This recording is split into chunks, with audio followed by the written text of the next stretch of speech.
Continuing to read from A Mountain in Tibet from page 94. Akong decided not to go with Trungpa on this occasion. He himself was not well, and neither were Jamyang and I. He preferred to stay behind and do what he could to treat the diseases that were afflicting us all. Akong was a physician of great renown in Tibet.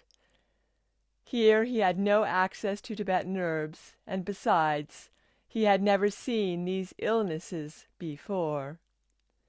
He and I seemed to be struggling along in a state of semi-recovery. But, to my great distress, it became clear that my beloved older brother was gravely ill with tuberculosis.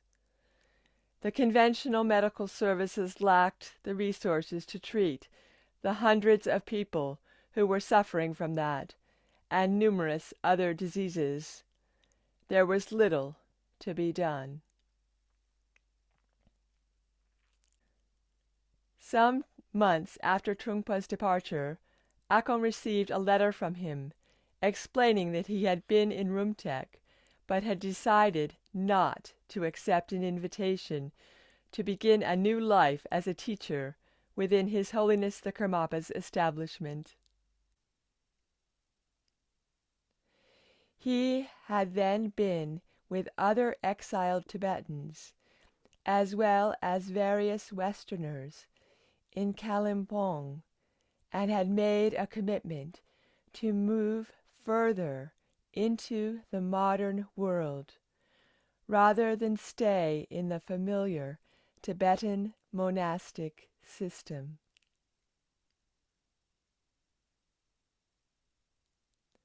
He was heading for Delhi, with the vague aim of trying to learn more about the contemporary world that so excited him,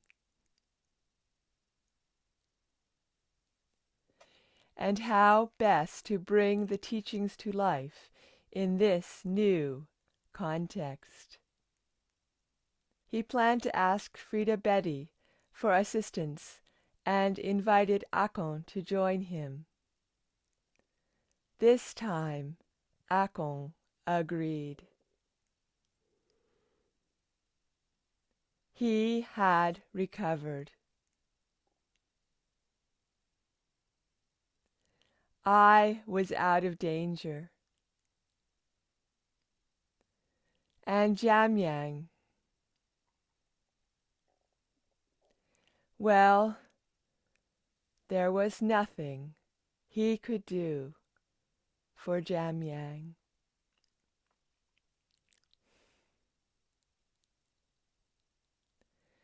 Not long after Akong's departure, Jamyang began to deteriorate fast. I tried to relieve his discomfort, but quickly realized that all I could do was to keep him company in this stage of his journey. I was there when he died.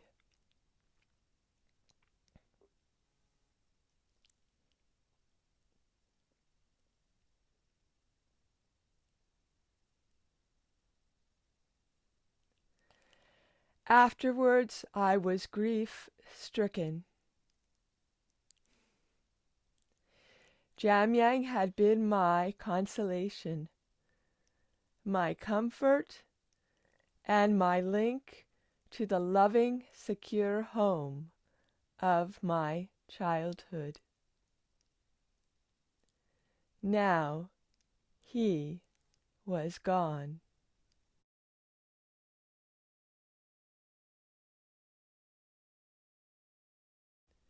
Akong and Trungpa were in Delhi. I was the last one left in Buksa of the little group that had struggled from the banks of the Brahmaputra River to the border with India. I felt utterly alone in the world.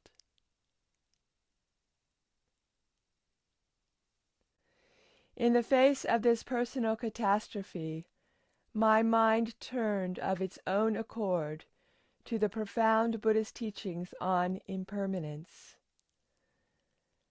The lifetime we are currently experiencing is like a gathering of friends and family at a marketplace. There is much activity and laughter and convivial conversation.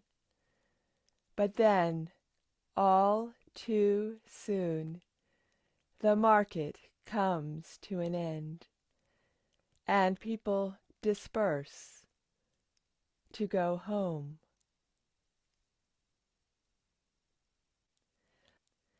Life had never seemed so fragile and fleeting as it did to me on the day Jamyang died.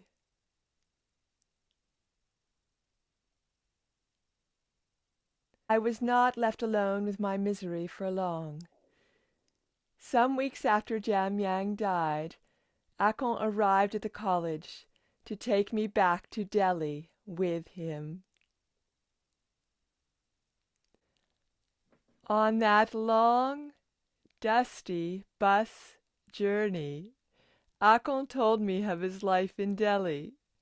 He and Trungpa were staying with the Betty household. The family lived in a small 3-room government flat. Akon and Trungpa had been welcomed with open arms on the day they knocked on the door and asked for assistance. It seemed that Trungpa had been in contact with Frida while he was in Rumtek, and had informed her of his decision not to stay there, but to embrace the modern world. She was delighted to hear from her Lama in shining armor, and replied with her address and other assurances that she would try to help. So when Trungpa and Akon got to Delhi, they were able to track her down.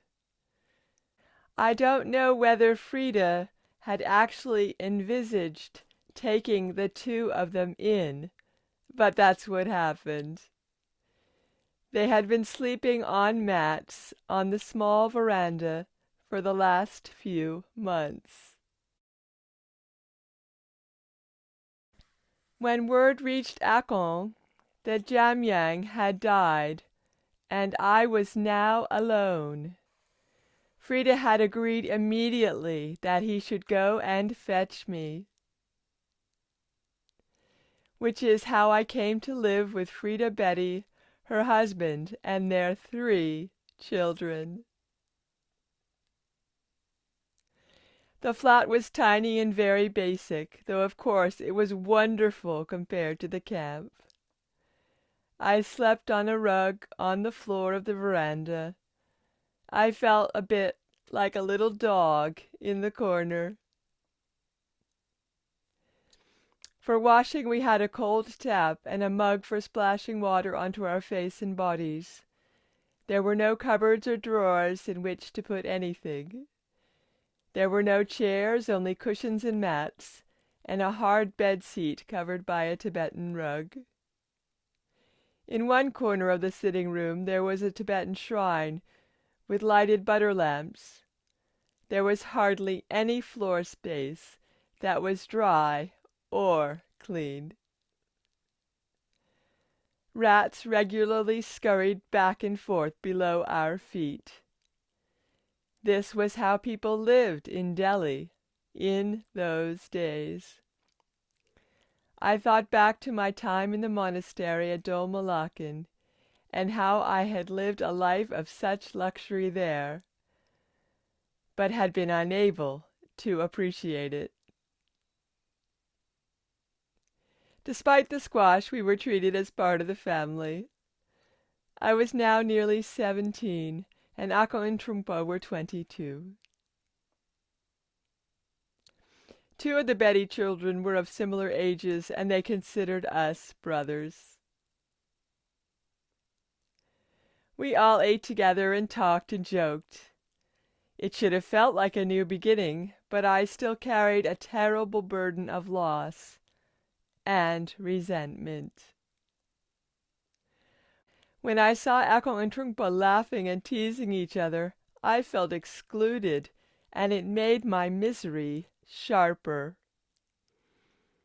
I still wasn't warming to Frida, so that made everything tense. Especially since Akon and Trungpa clearly adored her, and she them. Soon they started calling her Mummy, and then Mummy La, which pleased her greatly. The suffix denotes high esteem. Mothers are revered in Tibetan culture for their compassionate care of their children, and beyond that in the Mahayana school of Buddhism, which is the heart of Tibetan Buddhism, compassion is the cornerstone. One way to begin to cultivate compassion is by meditating on the great kindness of our own mother in rearing us and enduring many hardships for our sake. We then extend this feeling of compassion to all living beings, since over the countless lifetimes we have all lived, they too have been our mother at some point. This practice of universal compassion becomes the basis for bodhicitta, the deep aspiration to attain enlightenment, so that we may bring all other sentient beings to enlightenment too. There was no doubt that Frida Betty embodied this ideal of compassion, but at the time I simply didn't want to call her Mummy. I missed my own mother terribly. Once again I felt I was on the edge of a group that didn't include me fully. Since I was not a tulku, I was of less interest to Frida. I could not hide my misery or my resentment, and my refusal to address her as Mummy increased the bad feeling between us. When she got home from her government job, Frida would tutor Akon and Trungpa in English, and sometimes take them along to parties at foreign embassies, so that they could meet important and influential people. She had already come up with a plan for the lamas and tulkus that she so admired. She had a vision of them teaching the Dharma in the West and was laying the groundwork for this to happen. Trungpa, of course, was her favorite because he loved to study and was exceptionally good at it. Akon applied himself diligently too. True to form, I was utterly uninterested and rebellious. After a while she gave up trying with me, and insisted that I go with her to her job, so that I would not distract the others. I would loiter around the ministry car park while she got on with her work. For her, I was the worst kind of Tibetan. I became her example of how you might turn out if you did not do things the right way, which meant her way. Continuing our discussion about Lama Yeshe Rinpoche's From a Mountain in Tibet.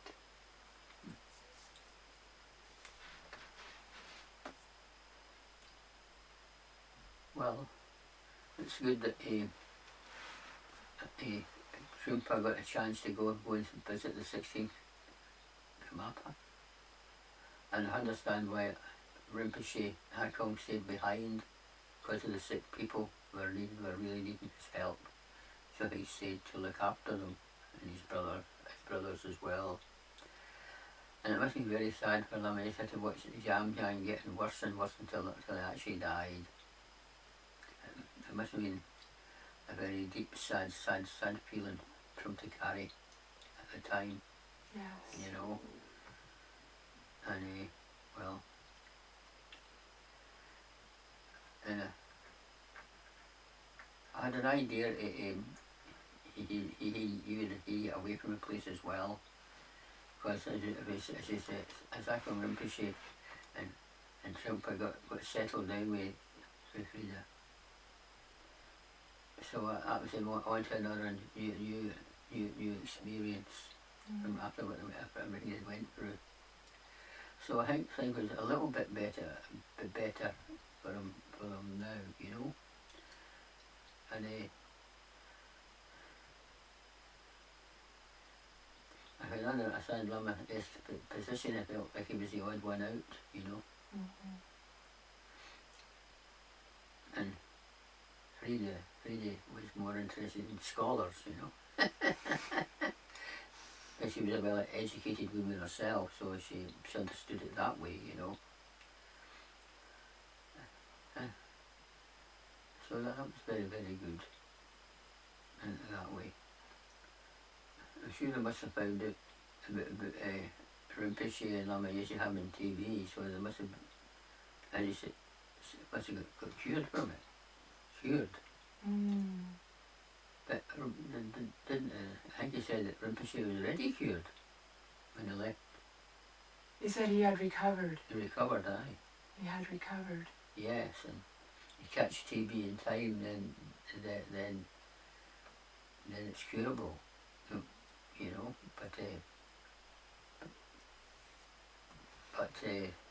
Well, quite a lot of people lost their lives before the cure was found. That's right. Very sad indeed. Yeah.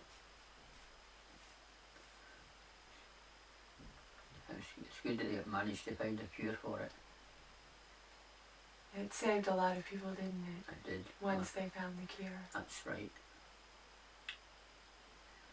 See, once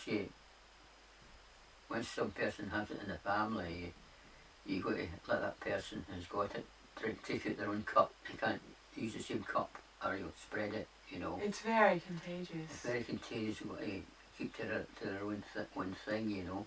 Yes. And it was spreading around the West at that time too, so there were deaths all over the world from TB. That's right. Well, Lama Yeshe Rinpoche is certainly being very open and courageous in bringing the story out with details that people generally don't want to talk about themselves. Yeah. And I think he's probably realizing that when he can so openly share his pain, that he's helping us. That's right. Because we're always looking for ways we can handle things that have been difficult for us to handle. Yes. Well, people always read about impermanence, but to be actually in it and experiencing it is more deeper level of understanding. That's understanding correct. Impermanence, you know. That's a deeper level of understanding impermanence. Most people maybe just read about it or listen or see some friends are sick or ill, but to be actually in a camp, we see people dying all the time and seeing all that stuff all around about you. It's a more deeper level of understanding impermanence. Yes. And it sort of shows that Lama Yeshe Rinpoche, at that time, he had the capacity to be there for his brother, which was really quite a beautiful thing that he could do. Yeah. And I think it was an indication that there was a depth there and there was a capacity there to be of service to others when they were in their greatest need. Yeah. This is quite early in the story. This is when he's quite young. He's still in his teenage years. Yeah. So what an amazing thing that he was able to realize Jamyang's need as he was dying, and to just be there because that would have been the thing that would have helped Jamyang the most. Yeah, and very painful. You're sitting there and watch your brother dying. That's right. And you know you can't do anything. You can't do nothing. That he was brave enough and courageous enough and loving enough to sit with that and be there for his brother. Yeah. It's very personal. I'm sure he doesn't want to think about it or talk about it. And at the same time, we wonder what the state of mind was of Jamyang when he died. I'm sure he was very much comforted by Lama Yeshe Rinpoche's presence. Yeah. And he had done something so beautiful in saving all of their lives. Yeah.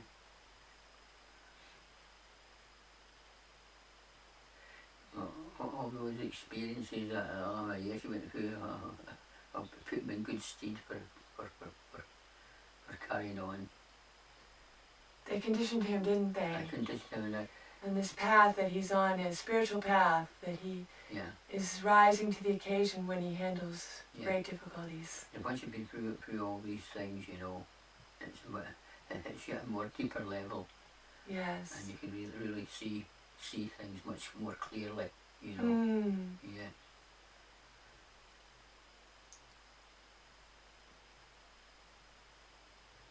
So it left him in a good position for later on in life, you know. Yes. Yeah. And he can really help people who are facing death or who have lost loved ones.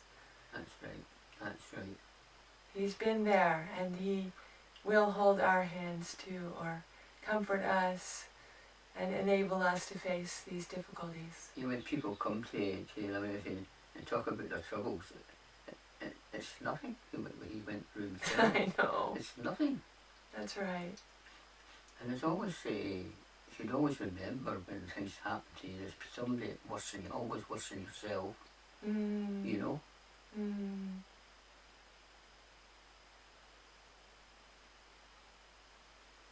Well, Lama Yeshe Rinpoche is also very honest about how sometimes people can rub us the wrong way, because he certainly didn't get on to an easy start with Frida, did he?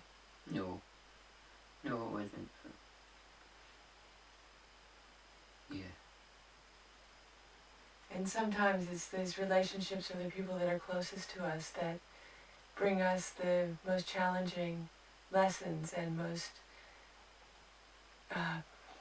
deep opportunities to transform. Yeah. Yeah, it's a good deep experience he had. It leaves him in good shape for the coming future ahead of him. Yes. Well, you always say the spiritual path is not an easy one, and it brings out in all of us qualities that we might not have chosen to bring to the surface or even known that we had inside. Yeah. A depth of resiliency and a capacity to be even more caring and loving than we realized. That lets you think the karma of that. Something happened in your past life that caused this to happen. Well, the strength of the reactions show that both Jamyang and Frida had been a part of his world and his lives before. Yeah. Because the reactions are quite strong and the depth of the contact is very, very deep. Well, I think maybe later on his contact with Frida will pick up. Certainly. Yes. Because remember, he's coming out of a crisis situation. That's right. When he meets her. Aye, he'll pick up. And she also is, as you said, she's focusing her attention in a certain way. Yeah. That causes a reaction in him as well. Yeah. So this is another part of the story that is setting in place foundations for the spiritual capacity of Lama Yeshe Rinpoche in the future, and enabling us to see the challenges he faced on an ongoing level that he was able to transform step by step. So it gives us a great deal of encouragement, because we feel that we are surrounded by his support, and also that if he could do it, it is possible to triumph.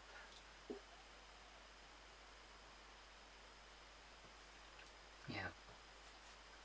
Well, it shows you everything in it. Everything. It shows you impermanence and suffering of samsara, and also your precious human existence, and karma, and suffering of samsara. They're all there. We've been reading about, but Lama Yeshe experienced it all. That's right. Experienced it all. Yes. That's what makes the Buddha's teachings matter so much and be of such value, because they are of use right now in this moment, thousands of years after the Buddha formulated them and experienced them himself. Yeah. They're still reaching across time and touching and transforming our lives. Then when you sit back and reflect, you say to yourself, what did I do in my past life for this to happen? That's right. Yeah. That's right.